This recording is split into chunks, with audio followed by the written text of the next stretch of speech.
Hello friends, you are welcome to our YouTube channel English Literature 247.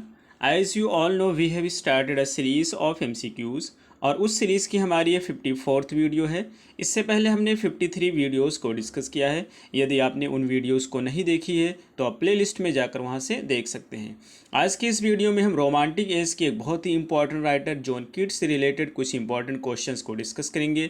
ये हमारी romantic as की 11th video होगी और इस सीरीज़ की हमारी 54th वीडियो होगी। तो चलिए हम शुरू करते हैं अपनी आज की इस वीडियो को। हमारा फर्स्ट क्वेश्चन है, अरेंज द फॉलोइंग क्रोनोलॉजिकली। ये जो यहाँ पे 6 वर्ड्स हैं, ये जो 6 वर्ड्स हैं ये बहुत ही फेमस वर्ड्स हैं और इसे जॉन कीट्स के द्वारा लिखा गया है। आपको इन्हें क्रोनोलॉजिकल ऑर्डर में अरेंज करना है। फर्स्ट है ओड टू नाइटिंगेल, सेकंड है ओड टू इंडोलेंस, थर्ड है ओड टू ऑटम, फोर्थ है ode to Grecian urn, fifth है ओड टू साइकी, सिक्स है ओड टू मेलेंकोली। तो इसको जो ऑर्डर में हम अरेंज करेंगे तो इसका सही आंसर होगा फर्स्ट, यानी कि इस पहले फोर्थ आएगा, फिर सेकंड आएगा, फिर सिक्स आएगा, फिर फर्स्ट आएगा, फिर फिफ्थ आएगा और फिर थर्ड आएगा। ये इनका सही सीक्वेंस होगा। स्टार्टिंग के जो 5 ओड होते हैं, यानी कि ode on a Grecian urn, ode on indolence, ode on melancholy, ode to nightingale, ode to Psyche, ये जो 5 होते हैं इनको स्प्रिंग के मौसम में कंपोज किया गया था और जो लास्ट है टू ऑटम होता है इसको सितंबर के मंथ में कंपोज किया गया था। ये सारे वर्ड्स को 1819 में जॉन कीट्स के द्वारा लिखा गया था और जॉन कीट्स की ये बहुत ही फेमस वर्ड्स हैं। यदि आपने अभी तक हमारे टेलीग्राम चैनल को ज्वाइन नहीं किया है तो उसकी लिंक आपको इस वीडियो के डिस्क्रिप्शन बॉक्स में मिल जाएगी, वहाँ से आप हमारे टेलीग्राम चैनल को ज्वाइन कर सकते हैं। हमारा सेकंड क्वेश्चन है, there is a strange union of change and status in to autumn which Keats himself termed as। ये कहना चाहते हैं ये जो ऑटम है, इनकी जो पोएम है टू ऑटम, इसमें एक strange union of change and status है जिसे कीट ने खुद इसको टर्म दिया है। और क्या टर्म दिया है आपको बताना है। फर्स्ट है स्टेशनिंग, सेकंड है फ्रीजिंग, थर्ड है फ्लक्स, फोर्थ है रिपोज और सेकंड का हमारा सही आंसर है स्टेशनिंग। ये टर्म यूज किया गया जॉन कीट्स के द्वारा। अगला क्वेश्चन हमारा है थर्ड नंबर का, in which of the following ways is Keats to autumn different from other great odes. ये कहना चाहते हैं कि जॉन कीट्स की जो ओड है टू ऑटम है ये बाकी 5 ओड्स से किस तरह से भिन्न है, किस तरह से डिफरेंट है। फर्स्ट है the poet does not appear in a ode, यानी कि पोएट जो होता है इस ओड में अपीयर नहीं होता है। Second, there is no exhortation of imaginary reader, इसमें इमेजिनरी रीडर के लिए कोई प्रोत्साहन नहीं, कोई प्रशंसा नहीं है। थर्ड है there is no open conflict for the dramatic debate, dramatic debate के लिए कोई ओपन कॉन्फ्लिक्ट नहीं है। और फोर्थ है there is a sense of harmony between life and death, life और डेथ के बीच में एक हारमनी है, तालमेल है। तो इसका जो है ये सारे सही हैं, ठीक है, इसलिए सही आंसर होगा डी। अगला क्वेश्चन हमारा है फोर्थ नंबर का, Into autumn the field of grain and the reaper can be symbols of। ये जो टू ऑटम पोएम है इसमें ग्रेन की जो फील्ड है और रीपर जो है ये किस चीज़ के सिंबल हैं। फर्स्ट है the nation and the government, second है कीट हिमसेल्फ, थर्ड है बोथ ऑफ दीज, फोर्थ है नीदर ऑफ दीज और फोर्थ का हमारा सही आंसर है बी, ये सिंबल कीट हिमसेल्फ है। अगला क्वेश्चन हमारा है फिफ्थ नंबर का, with whom does autumn conspire to ripen fruits and cause the late flowers to bloom। ये कहना चाहते हैं कि आटम किसके साथ कॉन्स्पायर करती है फल को पकाने के लिए और लेट फ्लावर को ग्लूम करने के लिए।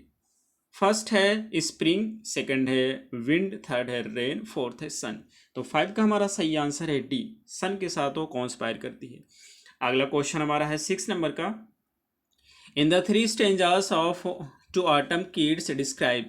जिनका थर्ड स्टेंजा होता है उसमें कीट हैं डिस्क्राइब करते हैं इनकी पोएम टू ऑटम में 3 different aspects off season, season के 3 डिफरेंट एस्पेक्ट को डिस्क्राइब करते हैं। वो कहते हैं इट इज़ फ्रूटफुल, ये फ्रूटफुल है, इट इज़ लेबर, ये लेबर है, इट इज़ अल्टीमेट डिक्लाइन और ये डिक्लाइन है।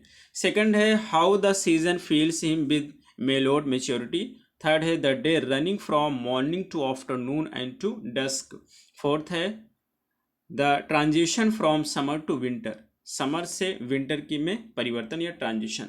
तो 6 का हमारा कौन सा है आपको बताना है। तो 6 के हमारे जो फर्स्ट होंगे ये सारे हैं फर्स्ट होगा। अगला क्वेश्चन हमारा है 7th नंबर का, which of the following are the correct interpretation of Keats to autumn. इनकी जो पोएम टू आटम है उसका करेक्ट इंटरप्रिटेशन कौन सा है? फर्स्ट है is a meditation on death, second है it is as an allegory of artistic creation, third है it is as Keats response to Peterloo massacre. और यानी ये कहना चाहते हैं कि इसको लिखते समय उनके माइंड में पीटर लू मसाइकर चल रहा होता है। थर्ड है as an expression of nationalist sentiment. तो 7 का भी हमारा आंसर होगा फर्स्ट, 7 का आंसर होगा फर्स्ट, यानी कि ये सारे इंटरप्रिटेशन है। अगला क्वेश्चन हमारा है 8 नंबर का। Which of the following is a depiction of autumn in Keats poem.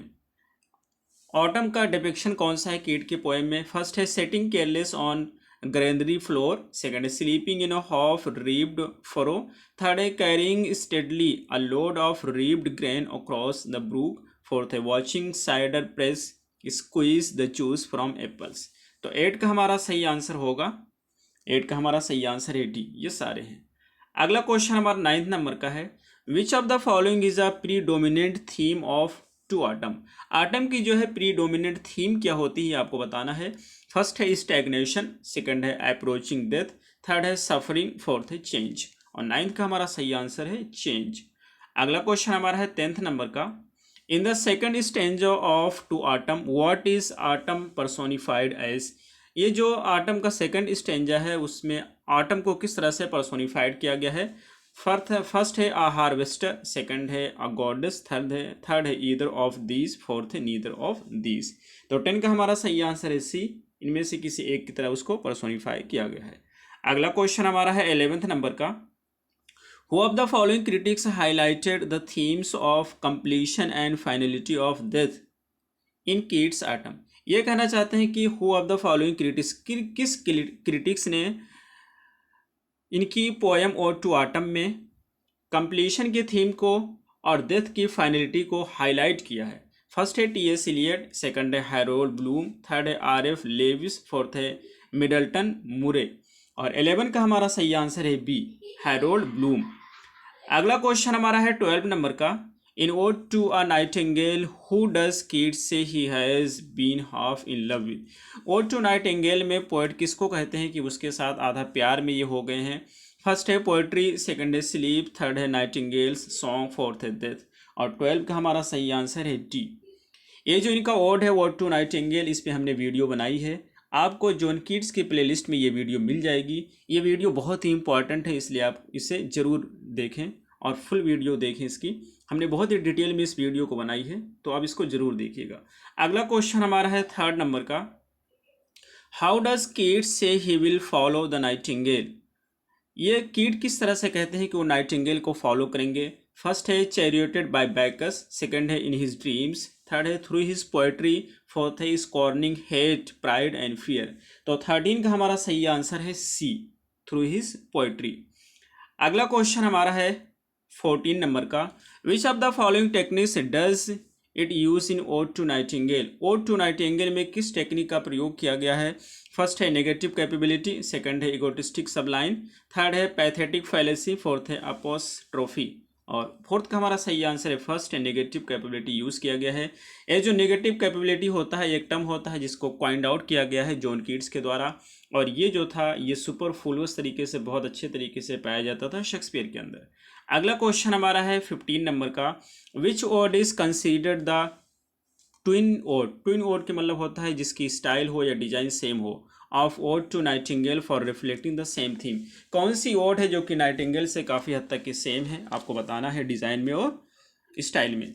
First है ओड टू स्काईलार्क, सेकंड है ओड टू साइकी, थर्ड है ode to Grecian urn, fourth है ओड टू मेलंकली। और 15 का हमारा सही आंसर है C, ode to Grecian urn. अगला क्वेश्चन हमारा है 16 नंबर का। Beauty is truth, truth beauty is an idea believe to have been adopted from. ये beauty is truth, truth beauty होता है, ये आइडिया किससे अडॉप्ट किया था जॉन कीट्स ने। तो फर्स्ट है लेहंड, सेकंड है विलियम वर्ड्सवर्थ, थर्ड है जोशुआ रेनॉल्ड्स, फोर्थ है एडमंड बर्ग। इसका सही आंसर है सी, जोशुआ रेनॉल्ड। ये जो beauty is truth, truth beauty होता है, ये इनकी ओड टू, इनके जो पोएम है ode on a Grecian earn, उसकी ये लास्ट लाइन है इनका जो पोएम है ode on a Grecian earn, ये बहुत ही इंपॉर्टेंट है और इस पे भी हमने वीडियो बनाई है, आपको प्लेलिस्ट में मिल जाएगी, अब वहाँ से ज़रूर देखिएगा। अगला क्वेश्चन हमारा है 17 नंबर का, why is the glacier urn called cold pastoral. तो उस वीडियो को देखने के बाद में यदि आप ये वीडियो देखते हैं odd on a Grecian earn और ओड टू नाइटिंगेल, तो काफ़ी क्वेश्चंस आपके ऐसे आराम से सॉल्व हो जाएंगे, क्योंकि वो वीडियो को हमने डिटेल में डिस्कस की है। क्वेश्चन आपका 17 नंबर का है कि why is the glacier urn called cold pastoral. Grecian urn को कोल्ड पास्टरल क्यों कहा जाता है? फर्स्ट है it is made of marble, second है like eternity it is mysterious, third है it has remained unchanged till now, fourth है all of these. तो ये सारी क्वालिटीज़ होती हैं ग्लेशियर अर्न की, इसलिए सही आंसर होगा डी। अगला क्वेश्चन हमारा है 17 नंबर का, who gives the message beauty is truth the truth beauty, ये मैसेज कौन देता है? फर्स्ट है द पोएट, सेकंड है द हिस्टोरियन, थर्ड है द स्काईलार्क, फोर्थ है द ग्लेशियर अर्न। तो इसका सही आंसर होगा डी। ये भी क्वेश्चन आपका odd on a Grecian urn से ही है। अगला हमारा है 19 नंबर का, which of the following techniques does odd on a Grecian earn imply. ये कहना चाहते हैं कि कौन सी टेक्निक यूज़ की गई है ode on a Grecian earn में। फर्स्ट है पेरीफेरीज, सेकंड है एक्फ्रेसिस, थर्ड है पैरेललिज्म, फोर्थ है लाइटोटीज। और 19 का हमारा सही आंसर है बी, एक्फ्रेसिस। एक्फ्रेसिस क्या होता है? एक लिटरेरी डिवाइस होती है जिसमें क्या होता है कि the poet make use of the detailed description of a work of art. ये जो आर्ट होता है उसका डिटेल्ड डिस्क्रिप्शन दिखाता है पोएट, और उसी को हम बोलते हैं एक्फ्रेसिस। अगला क्वेश्चन हमारा होता है 20th नंबर का, which figure of speech is employed in this line. इस लाइन में कौन सी फिगर ऑफ स्पीच यूज़ की गई है? What men or gods are these, what maiden sloth, what mad pursuit, what struggle to escape, what pipes and timbrels, what wild ecstasy. तो ये जो लाइन है ये जॉन कीट्स की पोएम है ode on a Grecian urn से ली गई है, और आपको बताना है कि इसमें कौन सी फिगर ऑफ स्पीच यूज़ की गई। फर्स्ट है एनाफोरा, सेकंड है एंटीस्ट्रोप, थर्ड है एपोस्ट्रोफी, फोर्थ है हाइपरबोल। और इसका हमारा सही आंसर है फर्स्ट, इसमें यूज़ किया गया एनाफोरा। तो एनाफोरा क्या होता है इसको हम समझते हैं।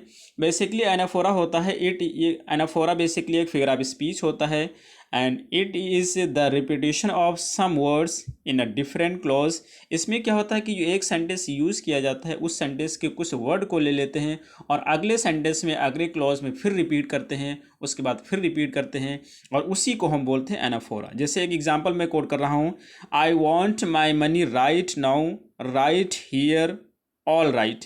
तो देखिए राइट को तीनों सेंटेंस में यूज़ किया गया है, यही हो गया एनाफोरा। यदि आप इस सेंटेंस में देखो जो यहाँ यूज़ किया गया है, तो यहाँ यदि देखेंगे वॉट मैन, फिर वॉट मेडेंस, फिर वॉट मैड, फिर वॉट स्ट्रगल, फिर वॉट पाइप्स, फिर वॉट वाइल्ड, ये वर्ड को बार बार रिपीट किया जा रहा है और यही आपका एनाफोरा हो गया। अगला क्वेश्चन हमारा है 21st नंबर का।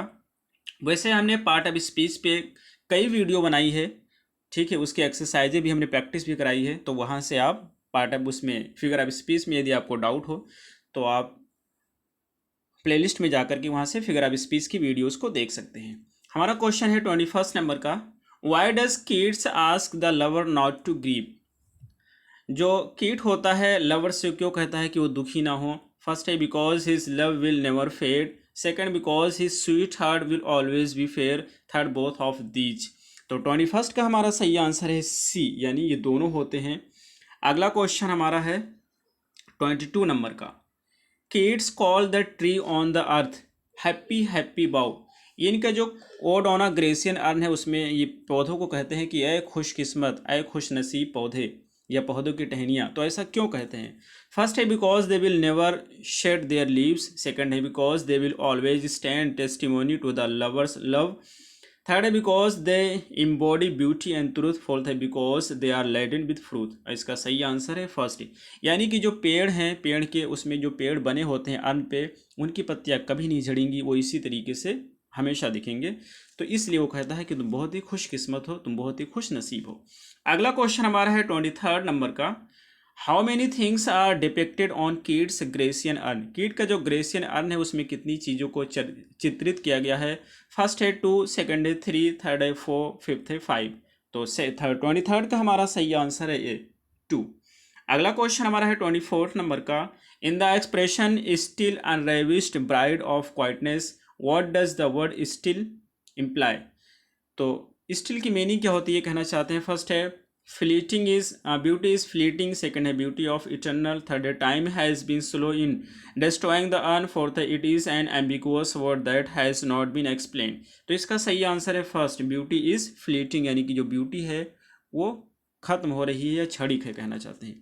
तो ये भी लाइन है इनकी जो है पोएम है ode on a Grecian earn, उसी से ली गई है। और यहाँ पर ये कहना चाहते हैं still unravished bride of quietness, ये अर्न को कहते हैं जो है जॉन कीट कि तुम क्वाइटनेस की एक अनरेविस्ड दुल्हन हो, यानी कि वो ये कहना चाहते हैं कि तुम एक ऐसी दुल्हन हो जिसको शादी के बाद उसके हस्बैंड ने हाथ तक भी नहीं लगाया है। तो इसका सही आंसर होगा फर्स्ट। अगला क्वेश्चन हमारा है 25 नंबर का।